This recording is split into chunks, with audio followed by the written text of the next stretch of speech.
Perikanan Magister Sains mengenai budidaya ikan lele dengan sistem bioflok. Kepada Kak Suwarsito, silakan. Assalamualaikum warahmatullahi wabarakatuh. Terima kasih kepada Bapak dan Ibu sekalian yang masih setia untuk mengikuti kegiatan yang kami selenggarakan. Terima kasih semuanya yang saat ini sudah berkenan hadir untuk mengikuti kegiatan pengabdian masyarakat yang kami selenggarakan bersama-sama. Perkenalkan, nama saya Bapak Suwarsito.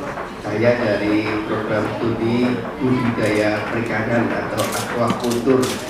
Jadi di Universitas Muhammadiyah Purwokerto itu ada program studi aquacultur budidaya perikanan. Kenapa di UMP ada program aquacultur? Karena memang potensial ya perikanan di Indonesia itu sangat potensial untuk dikembangkan.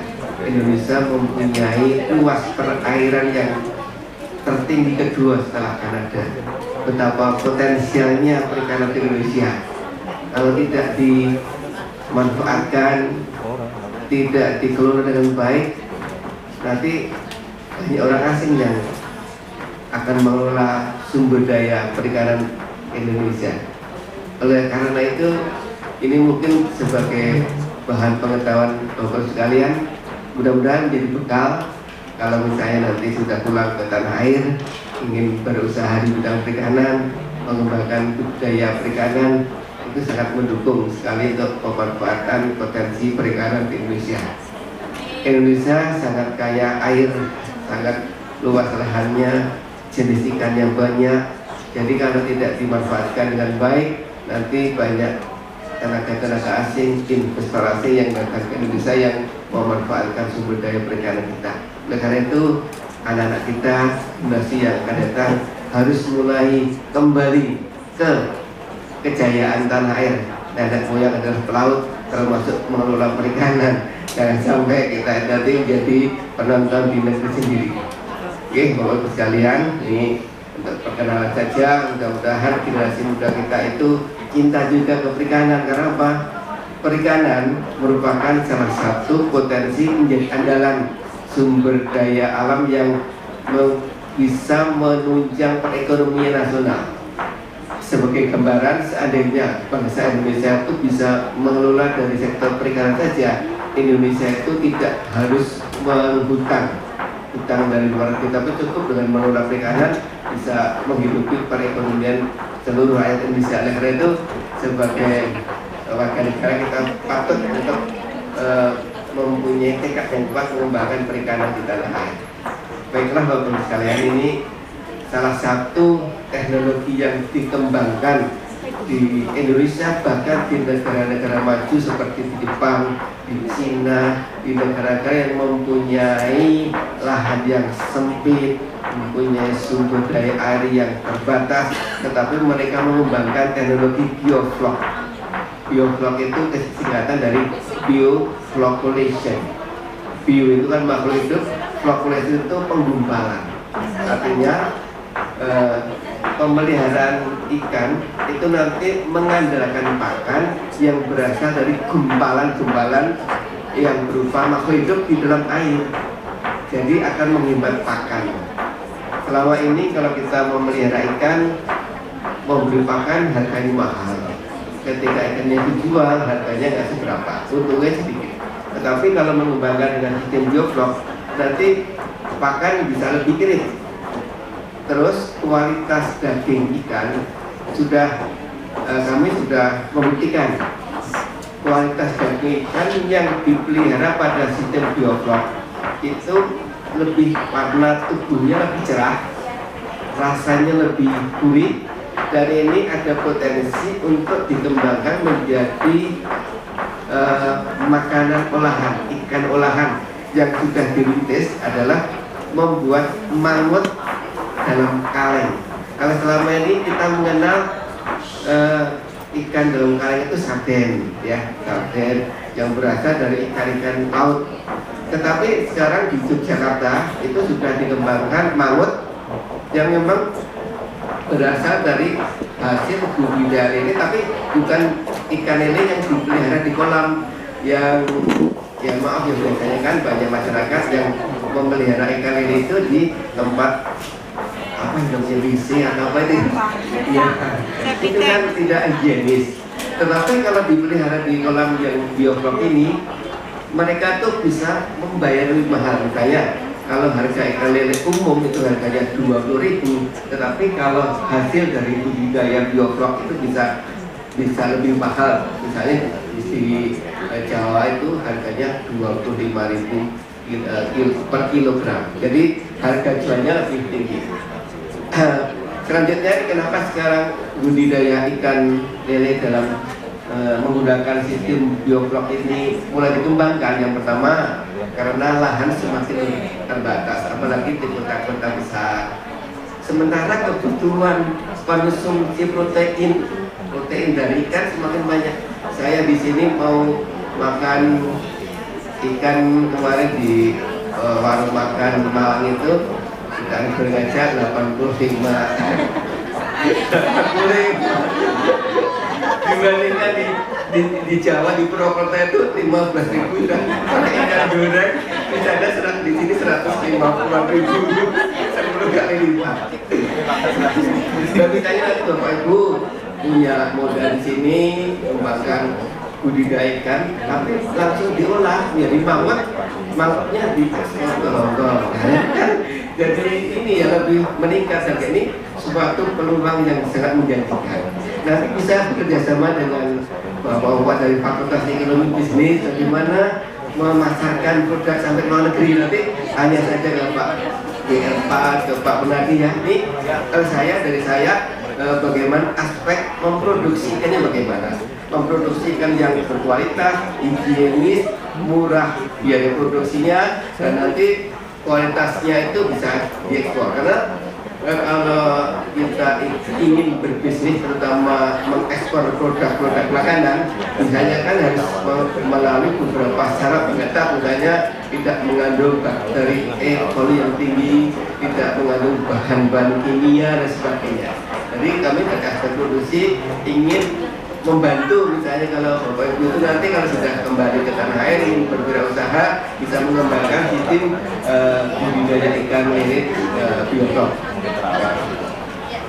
Nah, ini merupakan peluang dan tantangan dari mengimplementasikan budidaya ikan yang bisa dilakukan dengan sistem bioflok. Yang pertama, ikan lele sangat populer di Indonesia, kebutuhannya sangat tinggi, masih banyak peluang karena di setiap kota besar, kota kecil, lele menjadi lauk utama. Bahkan di restoran-restoran yang sudah berkembang di kota-kota besar, ternyata menu lele masih ada. Itu berarti bahwa lele banyak disukai masyarakat, baik kalangan menengah, kalangan bawah dan sebagainya. Sehingga kebutuhan ikan lele sangat besar, sehingga ini potensi untuk dikembangkan ya. Kita misalnya mau berwirausaha, bisa salah satunya dengan budidaya ikan lele. Kemudian budidaya ikan lele itu termasuk murah karena menggunakan sistem bioflok, relatif tahan terhadap kualitas air. Jadi kalau kita membudidayakan ikan lele itu sedikit ganti air tidak apa-apa, airnya terus tidak apa-apa. Tetapi permasalahannya biasanya tetangga itu kalau mencium bau dari hasil budidaya ikan lele protes. Tetapi dengan sistem bioflok baunya tidak ada.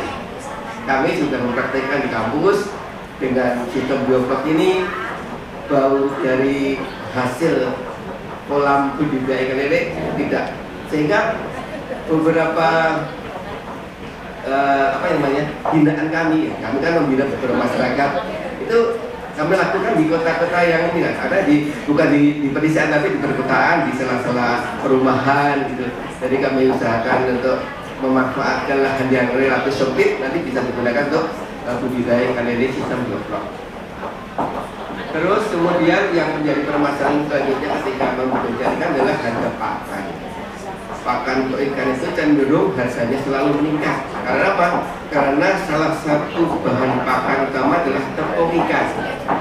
Tepung ikan dulu murah, tapi sekarang karena tepung ikan itu selain digunakan untuk sebagai bahan pakan ikan, juga digunakan untuk bahan ternak, dan sekarang juga digunakan untuk makanan. Jadi selain persaingan untuk memanfaatkan tepung ikan, sehingga akan menyebabkan harga tepung ikan mahal, sehingga pakan ikan yang bahan bakunya adalah tepung ikan ikut mahal. Sehingga kalau kita tidak menghemat pemakaian pakan, berarti keuntungannya sedikit. Oleh karena itu, dengan menciptakan sistem bioflok ini diharapkan pemakaian pakan berkurang sehingga keuntungannya meningkat.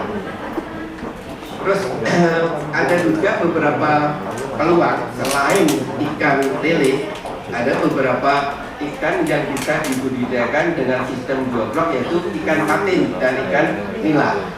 Kalau ikan patin biasanya banyak digemari di wilayah Jawa Barat, karena memang di sana itu ikan patin banyak dimanfaatkan untuk misalnya ada gulai patin, ada sop patin, sebagainya. Tapi kalau di Jawa, terutama Jawa Tengah, Jawa Timur itu yang lebih banyak adalah ikan lele. Sedangkan ikan nila itu sangat besar ya pasarnya, baik di Jawa Tengah, di Jawa Timur, di Jakarta, karena ikan nila itu sekarang menjadi menu utama makanan-makanan di restoran, jadi nila merah terutama. Dan kenyataannya bahwa ikan nila merah itu rasanya hampir sama dengan ikan kakap putih yang dari luar. Kalau ikan kakap itu kan harganya cukup mahal, tapi karena ikan nila itu dipelihara di perairan tawar, harganya lebih murah. Tetapi sekarang ini kecenderungan bahwa ikan kakap sudah disajikan pada restoran-restoran yang menyediakan seafood dan sebagainya. Terus Mas, tujuan dari budidaya ikan sistem bioflok yang pertama meningkatkan produksi. Kenapa bisa meningkatkan produksi? Karena budidaya ikan dengan sistem bioflok itu bisa menerapkan padat tebar yang tinggi.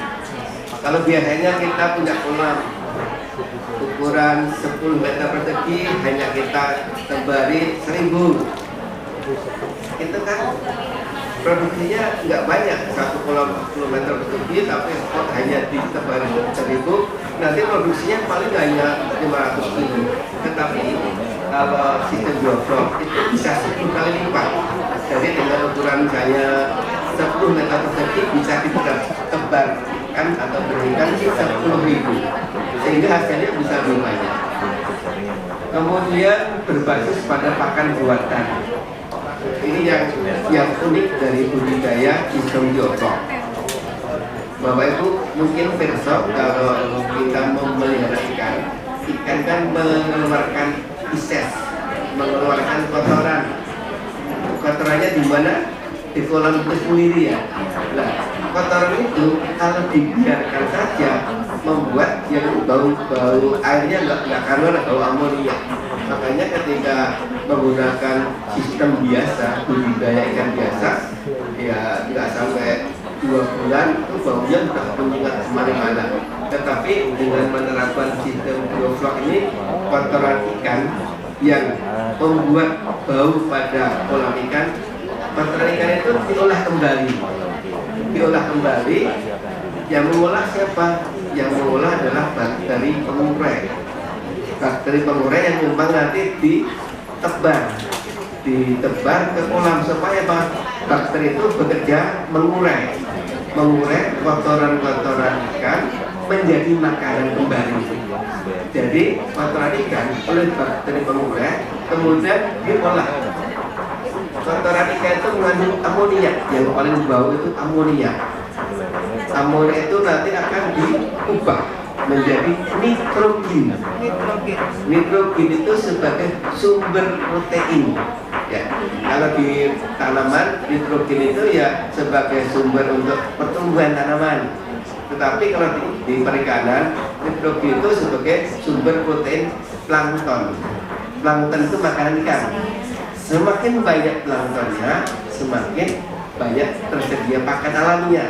Sehingga dengan sistem bioflok, maka pakan alami itu akan semakin banyak sehingga ikan selain makan dari pakan yang kita berikan juga akan makan plankton yang ada di lingkungan kolam. Itulah keunikan dari sistem bioflok.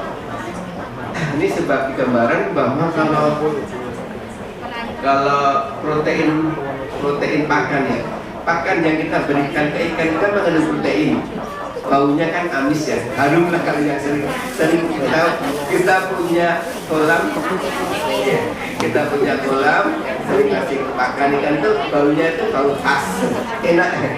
Itu adalah protein. Kalau proteinnya itu tidak dimanfaatkan oleh ikan, maka akan menyebabkan bau amonia. Next. Terus cara mengurangi seandainya di kolam itu banyak mengandung kotoran, baik kotoran dari fishes ikan atau kotoran dari pakan yang tidak termakan, maka bisa dilakukan dengan penggantian air, disipon dan sebagainya.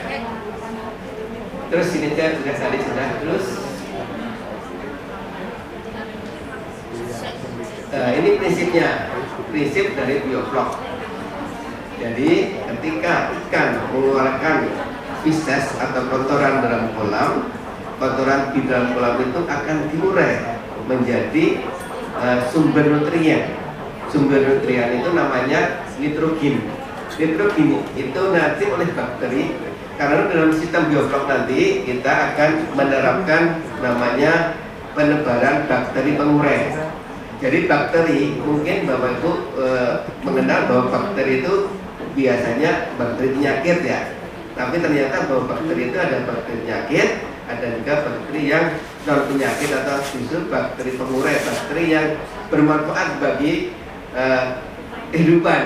Contohnya misalnya kalau di dunia ini tidak ada bakteri pengurai, maka bangkai-bangkai misalnya ada hewan yang mati, ternak yang mati, atau mungkin manusia yang kalau tidak diurai kan semakin banyak mayat-mayat yang enggak terurai sehingga malah justru akan menjadi sampah-sampah. Tapi ketika sudah terurai, misalnya ada bangkai ternak mati diurai, lama-kelamaan akan menjadi pupuk. Nah ini juga sama seperti kalau di kolam, ketika ada kotoran dari ikan diurai, nanti hasil urainya menghasilkan nutrisinya digunakan untuk bakterinya akan membentuk gumpalannya nanti dimakan oleh ikan, jadi ikan akan menjadi lebih sehat karena seperti kita kalau minum Yakult ya kan ada bakterinya, gitu contohnya. Ikan kan khusus ikannya lebih sehat sehingga pencernaannya juga semakin sehat.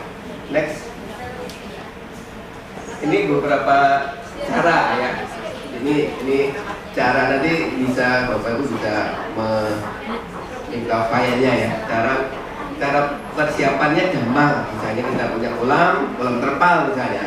Kolam terpal diisi air, kemudian ditambahkan kalau di Indonesia namanya molase. Molase itu tetes tebu yang warnanya coklat seperti baunya tape. Itu sebagai sumber karbon. Jadi banyak kalau nggak tahu di Hongkong ada nggak, tapi kalau di Indonesia sama. Molase itu dari sisa tetes tebu warnanya coklat baunya seperti tape, itu ditebarkan ke kolam, ditambah garam. Ini kadang-kadang banyak orang yang tidak paham ketika mempersiapkan media untuk budidaya ikan itu harus steril, artinya airnya itu memang benar-benar bebas dari penyakit. Salah satunya adalah dengan menabur garam tergantung ukurannya. Misalnya kalau kolamnya itu ukuran 1 meter persegi, cukup 1 sendok garam krosok, tapi bukan garam yang beryodium, karena garam itu bisa untuk membuat bakteri yang negatif, bakteri penyakit itu mati. Sebelum ditebar bakteri yang positif, maka bakteri yang negatif yang terkandung di air itu harus dimatikan dulu supaya nanti tidak kalah saing dengan bakteri yang positif. Kemudian ditambah lagi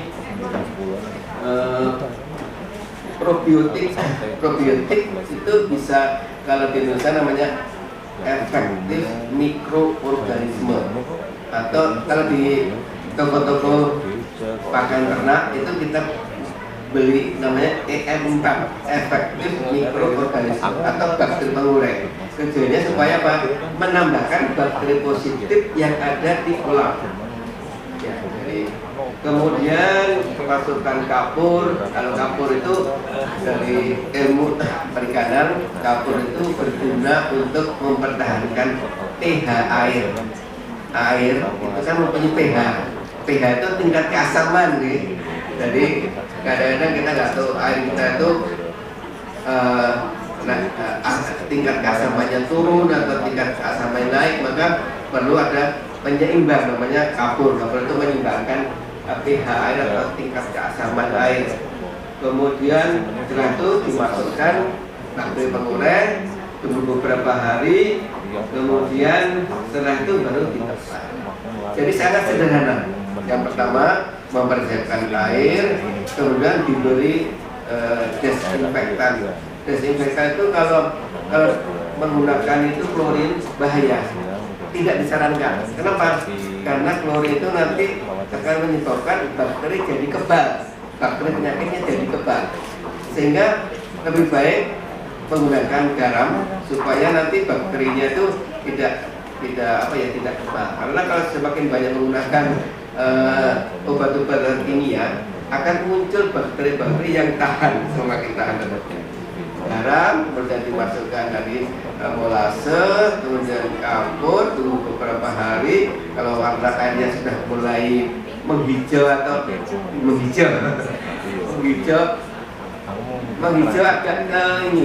kecoklatan, bukan kuning ya, tapi coklat. Nanti lama-lama merah. Budak itu baru ditebar. Terus ya, ini nanti gerakan terus ya. Hasilnya dari Mas.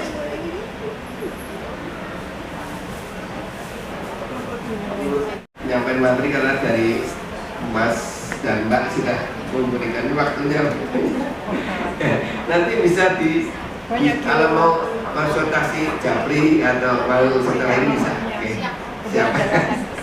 Supaya nanti semuanya kebagian, karena Mas itu juga mau menyampaikan materi tentang psikologi. Oke, dari saya cukup sekian. Nanti kalau ada pertanyaan-pertanyaan atau mungkin mau konsultasi secara face to face bisa. Oke, assalamualaikum warahmatullahi wabarakatuh.